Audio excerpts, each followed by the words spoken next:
불교 국가를 세운 백제. 안정된 정치와 강력한 왕권 확보를 위해 불교를 관장하며 독창적인 문화를 펼쳤다.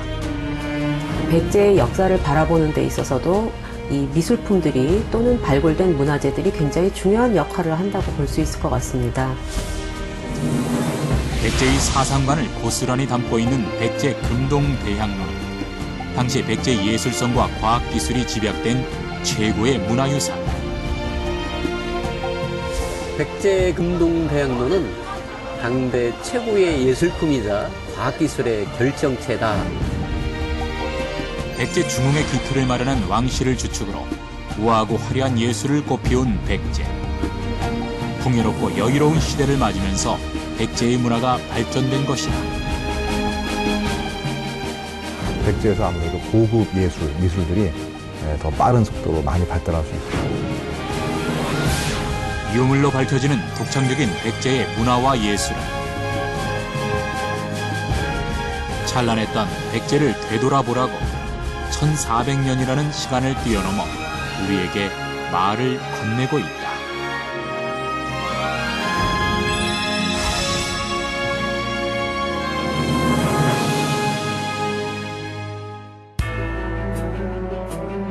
강한 백제를 원했던 백제 무왕의 꿈이 실현된 미륵사지.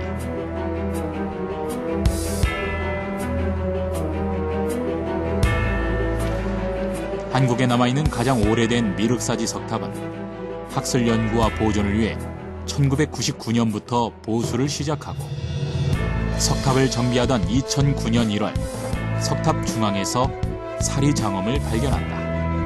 백제 왕후가 재물을 희사해 사찰을 창건하고 왕실의 안녕을 기원하기 위해 사리를 봉인한다는 내용이 새겨진 금제 사리 봉안기와 작은 병 모양의 금제 사리호가 함께 발굴됐다.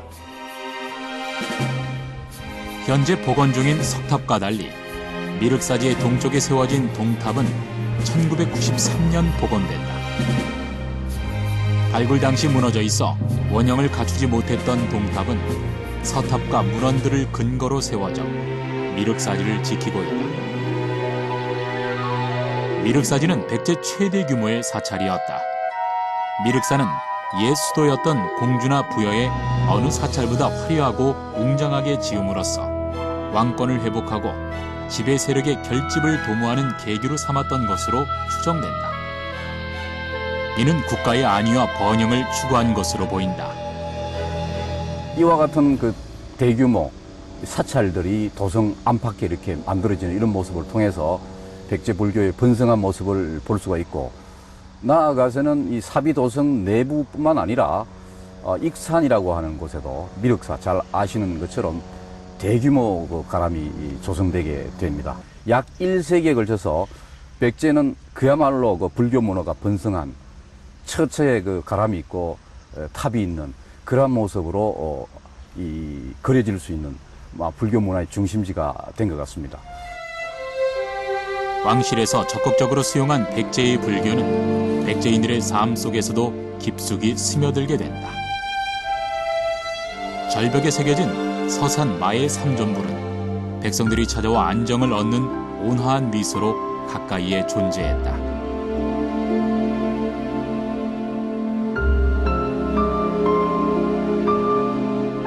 백제의 불교는 언제 시작됐을까? 삼국사기에 따르면 신유왕 시절 인도 승려 마라난타를 맞아 궁에 두고 불법을 시작했다고 전한다. 백제의 불교는 중국의 것을 받아들여 기반을 삼았으며 건국 당시의 불안한 사회 분위기를 가라앉히고 국력을 키우며 왕권을 도모하기 위해 종교로서의 불교가 필요했던 것이다. 이후 백제 중흥기 사비 시대로 접어들면서 불교는 종교를 넘어 문화로 발전하게 된다. 곳간에서 인심난다는 말이 있듯이 좀 이제 안정이 되고 뭔가 여유가 있어야 문화가 꽃을 피우게 되지 않겠습니까? 그런데 웅진성 도읍기는 백제가 국력을 회복하는 시기가 되고 또 고구려의 그 남진을 막아내고 또 잃어버리던 땅을 되찾는 것이 백제인들에게는 최고의 과제가 됐던 것이거든요. 그러다 보니까 이제 이런 문물을 흥성시키고 문화를 꽃피우는 것은 이제 후순위로 이제 들어갈 수밖에 없고, 이것이 이제 사비성에 도읍하면서 문화가 이제 꽃을 피웠다. 백제 문화의 절정기가 이제 이루어졌다. 불교를 통해 자연스럽게 백제의 문화가 자리를 잡아가게 된 시대에 불교는 백성을 하나로 모으고 왕권을 강화하는 데 큰 도움이 되었다. 특히 이 시기에 귀족과 왕족이 자신의 가업을 사원에 출연시키고 다시 불사로 바꾸면서 대규모의 사찰이 형성되었다. 이어 더불어 건축과 탑, 불상과 장신구를 제작하는 불교 문화도 발전하게 된다. 약 400년부터 660년까지 약 250년 정도에 불과한 짧은 기간 동안에 집중적으로 대규모의 불사를 일으켜서 정림사라든가 미륵사와 같은 그런 그 큰 사찰들을 만들고 그 사찰에다가 정성을 다해서 그런 그 예술품이라든가 불상이라든가 사리기를 모셨다는 게 굉장히 중요한 일인 것 같아요. 그래서 백제의 불교는 왕권을 강화하는 데 도움이 될 수 있도록 왕실에서 적극적으로 후원을 했기 때문에 그 당시 백제가 가지고 있었던 최고의 경제력과 최고의 기술 수준을 모두 반영할 수 있는 그런 것이 이제 백제 문화의 백제 불교 미술의 특징이라고 볼 수 있을 것 같습니다. 종교로 불교를 도입한 백제는 왕실과 귀족, 백성이 살아가는 터전에도 불교가 깊숙이 뿌리 박히면서 단기간에 안정적인 국가로 발돋움하게 된다. 후세에 발굴된 백제의 유물 속에는 백제의 불교 문화가 고스란히 담겨 있다.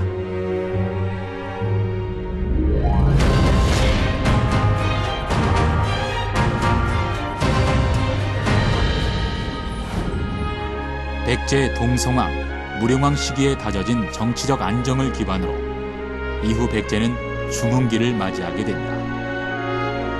사비 시대를 이끈 성왕은 전통을 강조하고 중앙 관제를 정비하면서 천도를 단행하게 되고 국호를 남부여로 계층하며 통치력을 강화시켰다. 이미 불교가 정착된 상황에서 도성안의 사찰을 중심으로 다양한 건물지에서 백성들은 의식주를 이어갔고 정치, 사회, 경제, 문화가 불교를 중심으로 뻗어가기 시작했다. 불교의 거점을 만들려면은 절을 지어야 되지 않겠습니까? 불상도 만들어야 되고, 불상은 공예 기술이 있어야 돼요. 그리고 이제 해야, 이제 불화를 그려야 되지 않겠습니까? 화가들이 동원돼야 되고, 그리고 이제 일단 이제 금당이나 강당 이런 걸 만들어야 되지 않겠습니까? 이 건축 전문가들이 들어가야 되죠. 장인들이 들어가야 만드는 것이고, 또 탑을 세야 돼요. 이도 이제 건축 기술자들이 들어가야 되고. 사비시대였던 6세기 중엽 창건된 정림사지 중심부에 남아있는 하나의 석탑만으로 장쾌한 모습을 자랑하듯 당당하다. 멋부린 장식은 없지만 나무를 깎듯이 돌을 다듬어 알맞은 비율로 쌓은 탑은 조화미의 절정을 보여준다. 태초에는 그 중국에서 들어올 때의 불탑이라 하는 것은 그 탑신 자체가 목조 건물이었죠. 누각식 목조 건물이었는데 이것이 백제에 들어와서는 그것이 석재로 바뀌게 되는 것이죠. 그 바뀌게 되는 정확한 시점이 우리가 미륵사 석탑을 통해서 639년이라는 걸 알 수가 있습니다. 그렇다면 이런 것은 다른 곳에서도 있었는가? 그렇지가 않다는 것이죠. 그러니까 적어도 동아시아는 물론이고 어쩌면 동아시아를 넘어서면 곧바로 세계적인 관점에서 보더라도 목조탑의 그 탑신을 석재로 교체함으로 해서 석탑이라고 하는 새로운 어떤 장르의 그런 불탑 문화를 만들어내는 것이 바로 이곳 백제에 있다는 것입니다. 새로운 석탑 양식을 건립할 정도로 불교 문화가 번성하면서 백제의 법왕은 왕으로서 석가모니의 경지에 이르려고 노력했다. 스스로 살생을 금하고 전쟁이 없는 평화로운 낙토를 만들겠다는 불교 이상향 건설을 주도해 나간 것이다. 이것이 바로 미래를 내다보며 국가를 경영하고 불교를 기반으로 한 백제의 정신이다. 백제인들은 자기 나라가 그 불교의 중심이라고 하는 자부심을 가지고 있었습니다. 그래서 이제 백제 왕의 경우를 이야기한다면은 그 부처하고 동급으로 생각을 했어요. 왕이 곧 부처다라고 하는 이제 중국 북방불교의 영향을 받은 것은 사실이지만, 그러나 중요한 것은 부처님 사리, 불사리에 대한 독점적인 지배권을 백제 왕이 가지고 있었던 거죠. 부처님 사리는 존귀하고도 존귀한 것이기 때문에 아무나 가질 수 있는 게 아니에요. 이것을 백제 왕이 이제 장을 해가지고 나눠주고, 그러면서 이제 동아시아의 불교 질서를 백제 왕 중심으로 재편하려고 했고, 강에 있는 산속에 있어 꽃과 나무가 빼어난 이곳에 법왕은 왕응사를 지었다.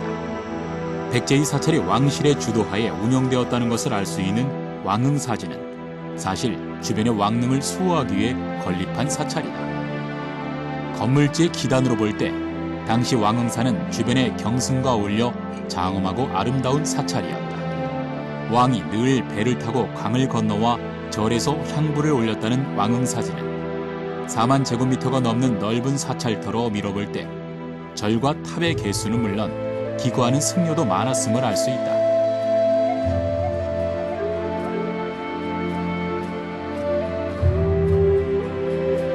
삼국사기에 따르면 법왕이 왕응사를 창건한 후에 30명의 승려를 두고 포교 활동을 하도록 허락했다고 전한다. 왕실에서 발원해서 만든 사찰입니다. 그래서 왕이 매양 배를 타고 왔다라고 하는 그런 기록이 삼국사기와 삼국유사에 남아 있습니다. 그래서 이 왕사야말로 왕실이 만든 왕실이 만든 것이 밝혀진 기록상 밝혀진 그런 유일한 사찰이라고 할 수가 있겠습니다. 그동안 왕응사지는 백제의 멸망과 함께 사라져 정확한 위치를 알지 못하다가 1934년 기와편이 수습되어 발견 장소 일원을 왕응사터로 추정했다. 이후 학술조사와 유적 정비의 일환으로 2000년부터 현재까지 왕응사지에서 연차 발굴 조사를 진행하고 있다. 왕사에서 나온 유물 중에 가장 유명한 것이 사리기입니다. 사리장엄. 그 사리장엄이라고 하는 것은 부처님의 사리를 모셨던 탑에 부처님의 사리를 모셨던 그런 유물인데요. 거기 금과 은, 동으로 만든 그런 그 사리를 모시는 그런 그릇과 그다음에 주변에 구슬이라든지 또는 뭐 쪽집기라든지 철로 된 돈이라든지 뭐 또는 칼이라든지 이런 여러 가지 당시에 봉안을 했던 헌납했던 그런 유물들이 같이 나왔죠.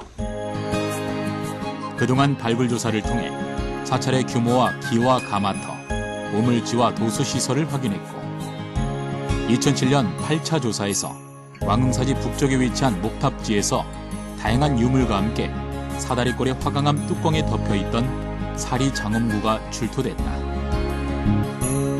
청동재질의 원통형 모양을 드러낸 사리암에서는 왕응사 창건과 관련된 명문 기록이 확인됐다. 음각으로 새겨진 명문에는 정유년 2월 15일 백제왕 창이 죽은 왕자를 위해 절을 세우고 사리 2개를 묻었으나 부처님의 조화로 3개가 되었다는 내용이 담겨 있으며 이 기록을 통해 왕응사의 실제 축조 연대가 577년이라는 것을 확인하게 된다. 왕응사지나 미륵사지의 사리기들은 사리기 자체가 가지고 있는 우수성도 있고 그런 그 아름다운 사리기를 만들 수 있을 정도로 충분한 기술적인 수준을 갖추고 있었다는 것을 말해주기 때문에 더더욱 관심을 갖고 봐야 될 거라고 생각을 합니다. 미륵사지에서 출토된 사리장엄에서도 백제 공예기술의 우수성을 확인할 수 있다. 2009년 발굴된 미륵사지 사리장엄은 금으로 만든 사리 항아리다.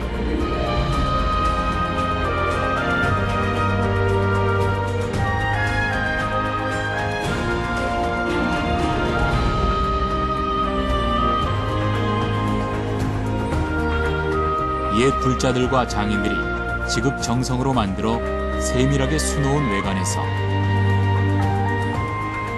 백제인의 섬세한 금속공예 예술과 미의식을 느낄 수 있다.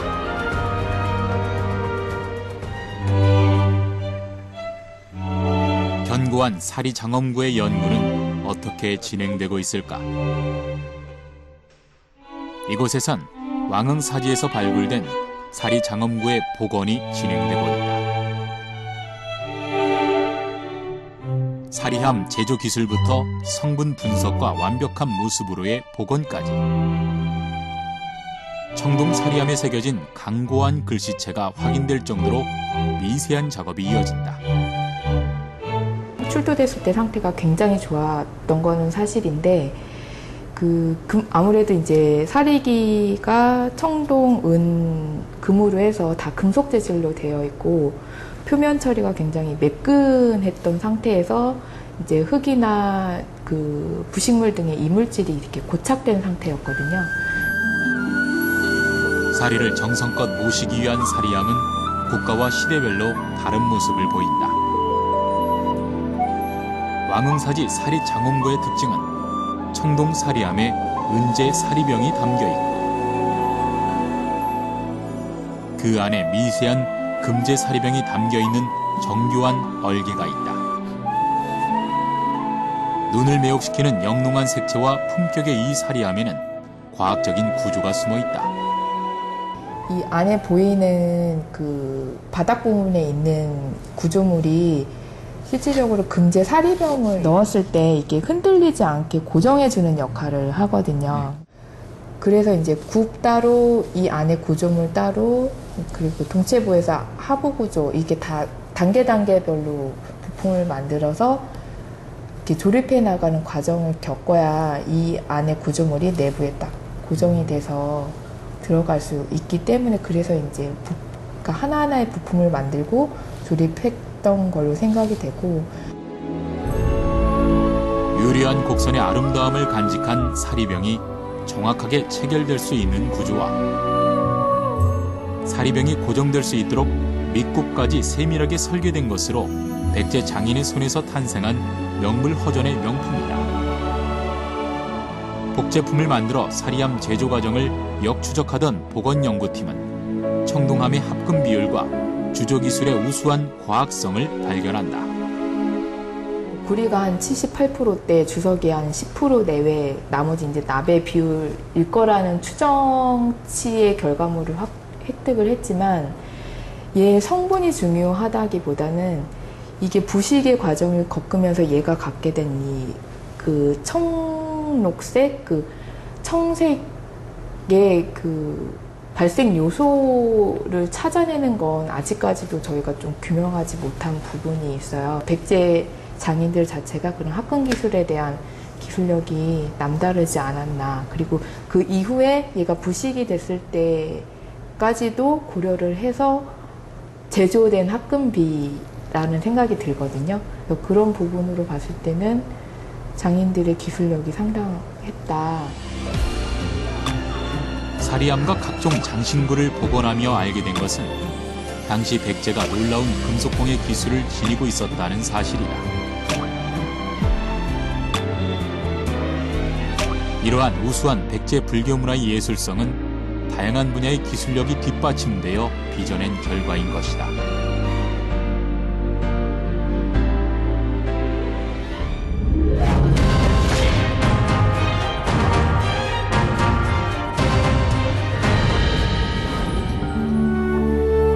백제 말기의 왕릉 지역인 능산리에는 대형 고분군이 존재한다. 고분 벽면에서는 고구려 무덤에서나 볼 수 있었던 사신도가 벽화로 남아있으며 이는 백제 문화에 도교가 영향을 미친 것으로 보인다. 세월에 묻혀 희미해졌지만 백호의 기상은 여전하다. 가장 고도에 발달된 기술을 가지고 만든 우아하고 화려한 그런 세련미 넘치는 조형물, 이런 거라는 점에 백제 문화의 우수성과 특수성을 찾아볼 수가 있고, 백제의 역사를 바라보는 데 있어서도 이 미술품들이 또는 발굴된 문화재들이 굉장히 중요한 역할을 한다고 볼 수 있을 것 같습니다. 능산리 고분은 1915년부터 발굴이 시작돼 무덤의 건축 형태, 유물 등을 통해 백제사 연구를 진행해 오고 있다. 백제 왕릉의 형태가 같은 것으로 볼 때 묘제 문화가 존재한 것으로 보인다. 능산리 고분 북단에서는 절터가 발견됐는데 이곳에 불상과 장신구를 만드는 공방터가 존재했다. 여기가 백제 때 이제 이 절터 안에 공방지 추정을 해요. 궁중에서 어떤 세공품을 만들던 곳. 근데 여기에서 어떤 우물 우물토라고 하는데 우물토까지는 볼 수 없고 공방지였던 물을 저장했던 수조가 있었던가 봐. 그 속에서 금동 대학로가 1993년도에 발견이 됐단 말이에요. 백제 왕실의 불교 의식에서 향을 피울 때 사용했던 대형 향로가 1993년 공방터 수조에서 발견되었다. 이 백제 금동 대향로는 1400년의 세월이 흘렀음에도 불구하고 진흙 속에 묻힌 채 완전한 형태를 지니고 있었다. 백제 예술의 백미라고 이야기할 수 있는 유물이 부여의가 능사와 절터에서 나온 백제 금동 대향로가 되겠습니다.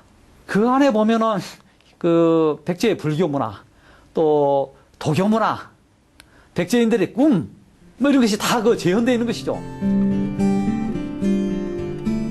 천상계를 뜻하는 봉황과 불로장생의 신선들이 사는 박산이 표현된 금동대향로.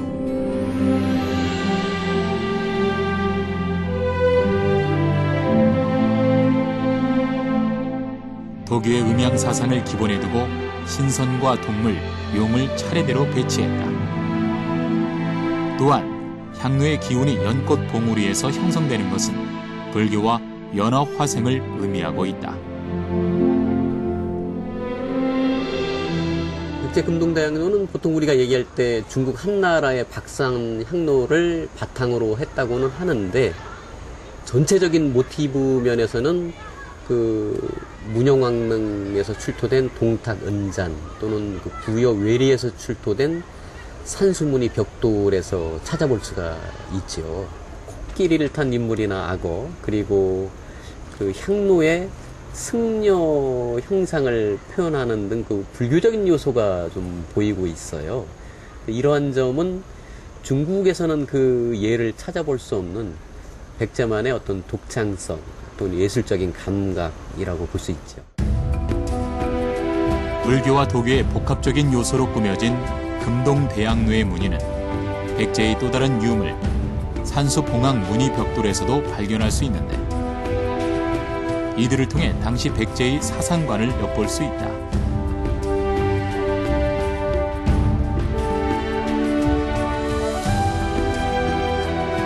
백제의 독창성과 예술성이 집결된 금동대향로.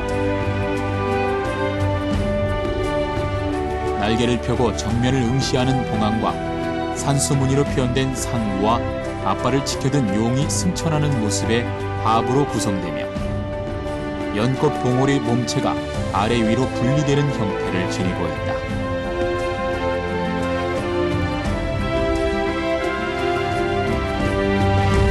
금동대향로는 굉장히 중요하죠. 일단 크잖아요.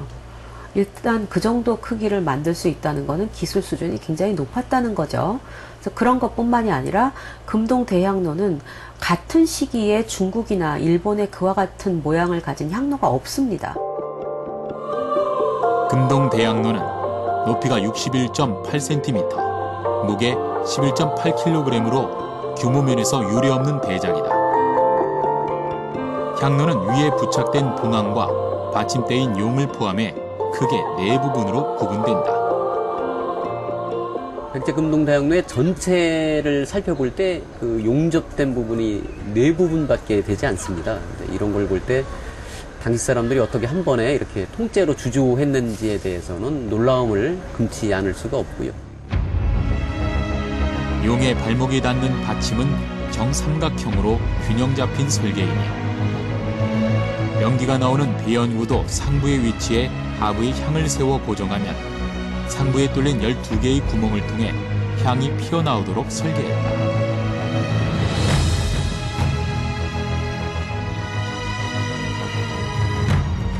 재질은 청동이 됩니다.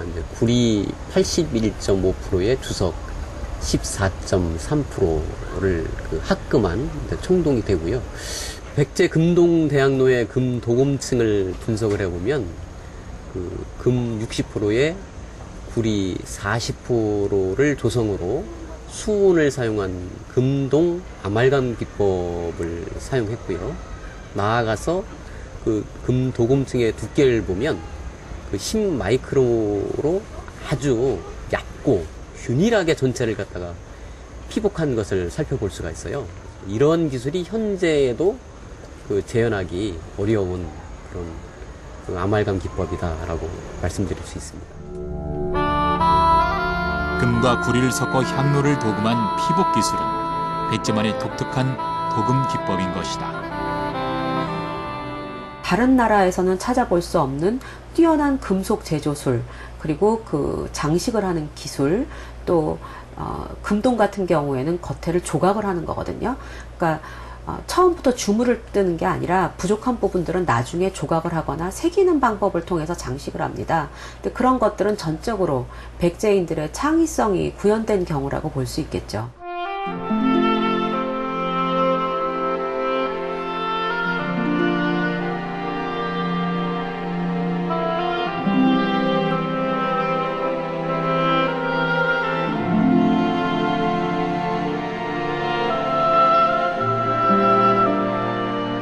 우수한 백제의 기술은 불교 문화를 육성하며 예술을 장려한 사찰에서 끊임없이 새로운 것을 시도한 공방의 장인들에게서 탄생했다. 우리 고대 문화의 결정체인 금동 대향로를 제작한 백제의 장인들. 그들은 동양 사상의 근본 원리를 백제 사상으로 융합할 줄 알고 완벽한 조형 예술로 표현했다. 금속공예품이라는 것은 만들기 위해서는 온도가 적절해야 되고요. 온도를 맞춰야 그 금속품들을 녹일 거 아니겠습니까? 그러니까 그 공방 내에서 좀 더 그 체계적인 기술이 습득이 되고 훈련이 되고 다시 교육하는 그런 체계로서 파악을 해야 된다고 생각을 해요. 그러니까 시스템화가 된 거죠.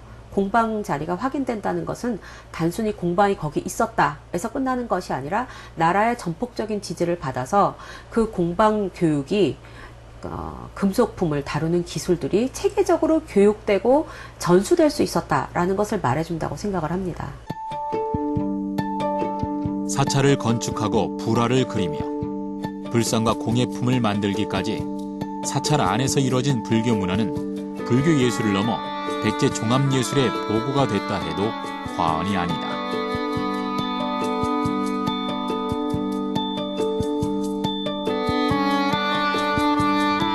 (1400년이) 지난 지금도 백제의 예술은 숨결을 이어가고 있다. 오문계 장인은 백제 금동 대향로 발굴 이후 사료를 통해 향로를 최초로 재현하는 데 성공했다. 제일 첫째 이것에 어려운 것은 우선 디자인을 어떻게 이렇게 했을까. 이 용 한 마리가 연꽃을 바치고 이런 만물을 이렇게 승화시키는 그런 걸 했을 때 참 대단했다. 이거 지금 사람들 이거 디자인 하나 못해요. 조각을 하는 게 아니고 형을 떠서 밀랍 형을 떠서 하기 때문에 그래서 이것은 하나밖에 없는 이제 귀중한 자료가 될 수 있는 거고. 21세기 기술로도 재현하기 어려웠던 금동 대향로. 금속공예 기술면에서도 완벽한 주조 기술과 정교하고 치밀한 도금 기술이 이루어낸 최대의 걸작품은 당대 최고의 장인의 손끝에서 빚어졌다. 1400년이 지난 지금 금동 대향로를 만든 밀랍 기술은 매화꽃을 재현하는 윤회매로 이어졌다. 매화꽃을 방 안에 두고 보고 싶은 선비의 마음을 담아 밀랍 기술을 응용해 아름다운 조화를 꽃피워냈다.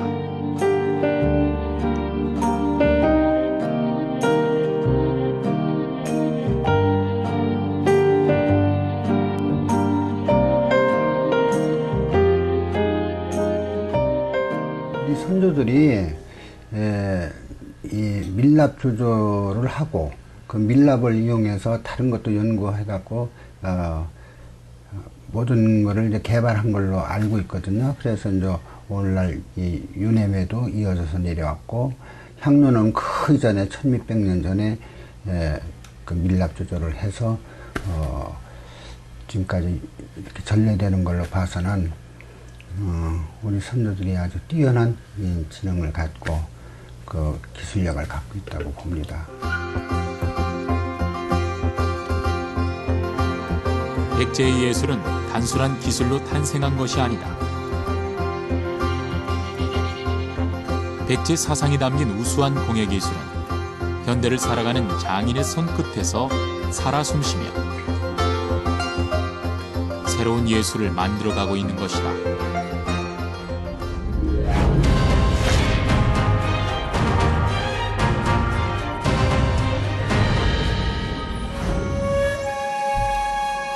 아름다운 백제 예술을 한눈에 볼 수 있는 곳은 무령왕릉이다.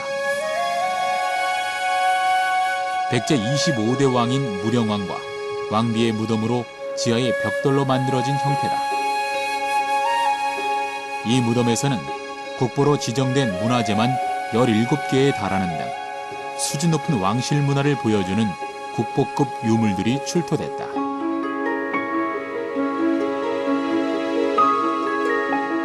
무령왕릉은 1971년 여름 송산리 고분군 사이의 배수로를 정비하는 과정에서 우연히 발견되었다. 무령왕릉은 그동안 연구자료가 미비해 미궁과도 같았던 백제 문화사의 참모습을 유감없이 보여줬다. 왕과 왕비의 무덤이었음을 알리는 묘지석과 함께 모두 108종 2,900여 점이 넘는 화려한 유물이 있어 백제 문화의 진수를 보여준다.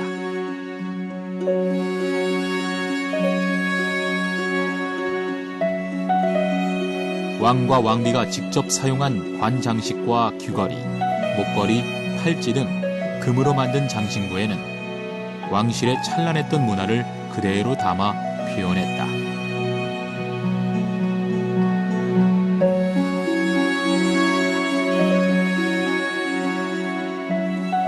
무령왕릉에서 나온 유물 중에 이제 특히 장신구가 상당히 그런 예술적인 측면을 많이 반영하고 있습니다.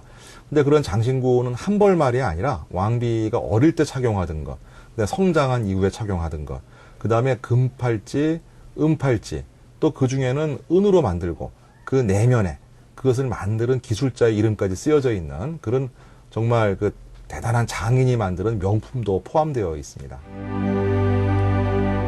특히 백제 시대의 한 장인이 왕비를 위해 팔찌를 만들었다고 적혀 있는 유물의 경우는 지금 착용해도 큰 무리가 없을 정도로 정교하고 수려한 디자인을 자랑한다.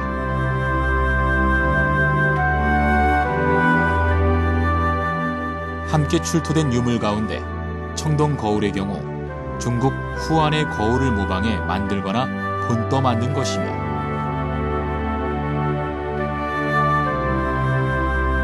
왕과 왕비의 몸에서 발견된 황색, 청색의 화려한 유리구슬 목걸이는 서역의 물건으로 추정된다. 이처럼 왕실에서 중국과 서역의 물건을 사용했다는 것은 백제가 다른 나라와 활발한 문물 교류가 있었던 것으로 판단된다.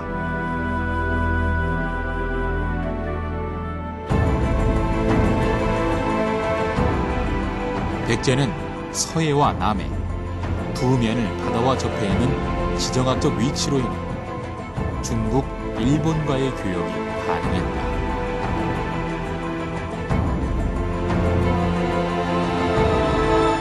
백제는 그 초기에서부터 성장했던 지역 자체가 서해를 끼고 있기 때문에 중국과의 교류에서 유리했었죠.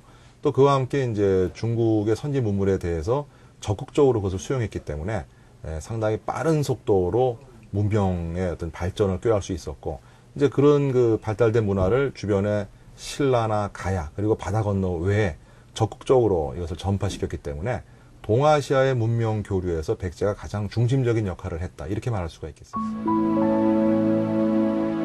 일본 역사책 일본서기에 따르면 534년 백제가 캄보디아 부남국의 제물과 노비 2명을 일본에 전해왔다고 기록한다. 백제가 국가 형성 단계부터 줄곧 말하자면 인적인 자원이라든지 여러 가지 어떤 선진 문물이라든지 이런 것을 받아들이는 데 있어서 대단히 적극적이었습니다. 백제 나름의 국가 성장에 필요한 그러한 여러 가지 소프트웨어를 외부에서 적극적으로 이렇게 유치하는 그런 모습들이 가장 중요한 특징이다라고 생각하고요. 그렇게 되는 과정에서 결국은 중국으로부터 받아들인 새로운 문물, 불교 문화가 대표적이겠습니다만은 그것을 다시 이 백제화시키고 그것을 다시 일본으로 이렇게 전달하는, 다시 말하면 동아시아에 있어서 문물 교류의 하나의 어떤 허브와 같은 역할을 할 수 있었지 않은가 이렇게 생각할 수 있는 것이죠. 신문물을 받아들여 발전시킨 백제만의 독창적인 문화와 예술은 일본으로 전파되어 초기 일본 문화 정착에 도움을 주었다. 그래서 종합예술의 보고가 사원예술이다 이렇게 말할 수 있는데, 고스란히 백제 것이 일본 열도로 이식이 됐다 이렇게 이야기를 해볼 수가 있는 것이죠. 바로 이것이 일본 아스카 문화의 모태가 되는 것이죠.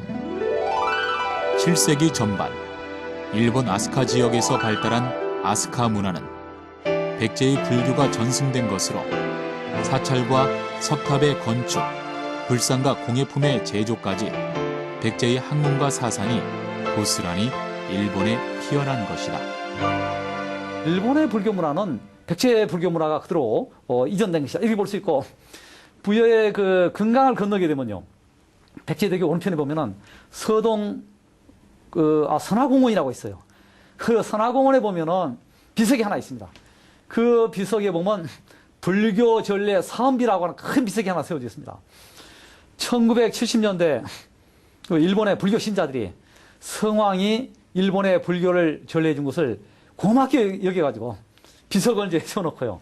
그러면서 백제 성왕이 이제 불교를 전파해 준 그 이제 은덕을 영원히 잊지 못하겠다라는 글귀가 새겨져 있어요. 그럴 정도로 일본인들이 고맙게 여기는 것이 백제의 불교 전례가 되는 것이죠. 그래서 일본 고대 문화의 질이 크게 향상이 되고 본격적인 이제 국가 체계로 들어가는 것이 백제의 불교의 전파로 기인한 것이었다 이렇게 말할 수가 있다는 것이죠. 6세기 백제는 안정적인 정치 시대를 맞아 건축과 불교 예술이 절정을 이뤘다. 백제가 일본에 전해준 불교는 일본 국가 건설에 많은 도움이 되었기에 후대 일본인이 기리게 되었다. 바닷길을 통한 활발한 무역은 세상의 중심이 되고자 했던 백제를 움직였으며 또 다른 백제로서 일본을 건설한다.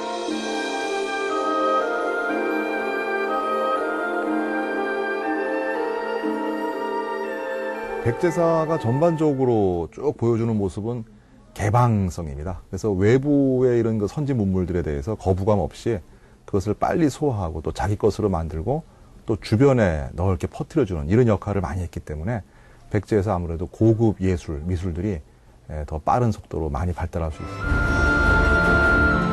중국의 문물을 받아들여 창조적으로 진화시킨 백제. 또한 문화의 전파자 역할에 그친 것이 아니라 백제화된 세련된 문화를 만들어 일본에 전파했다는 데 큰 의미가 있다. 해양 강국 백제, 그것은 꿈이 아니라 이뤄낸 현실이었다. 백제의 승려 가운데 겸익이라는 분은 배를 타고 인도까지 갔다고 나와 있습니다. 그래서 인도까지 가서 날란다 대학이라고 하는 곳에서 이제 공부를 하고 돌아와서 율장을 폈는데요. 그런 예들을 통해서 봤을 때도 백제가 그렇게 내륙으로만 한정돼서 고구려나 신라와 이렇게 영토 분쟁을 하기에만 골몰했던 나라가 아니라 활발하게 해양으로 뻗어나가려고 하는 그런 의지를 가지고 있었고, 그 결과 아주 복합적이고 혼종적인 문화를 꽃피울 수 있었다고 생각이 됩니다. 불교로 일군 강한 나라. 독창적인 문화와 예술을 꽃피운 나라. 백제는 시대를 거듭하며 찬란한 문화를 펼쳤다. 역사와 문화의 보물창고 백제. 백제인이 꿈꾸고 실현한 아름다운 예술. 대백제의 위대한 업적으로 남았다.